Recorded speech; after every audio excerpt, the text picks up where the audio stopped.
என்னம்மா பண்ணுறீங்க ஃபேனை வச்சு? அவ்வளோ அழுக்காக இருக்குது, தொடச்சிக்கிட்டு இருக்கேன்.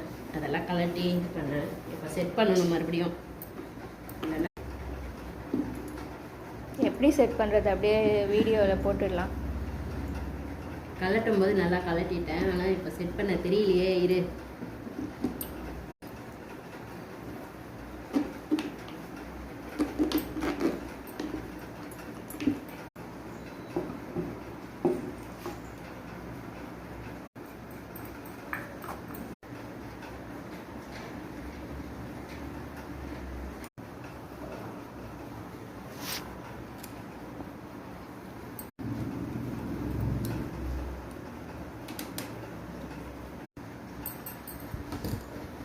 நம்ம டேபிள் ஃபேன் யூஸ் பண்ணுறது வந்து மாதத்துக்கு ஒரு வாட்டியாவது க்ளீன் பண்ணால் தான் ரொம்ப நல்லா இருக்குங்க. இல்லைன்னா காற்றே வர மாட்டேங்குது.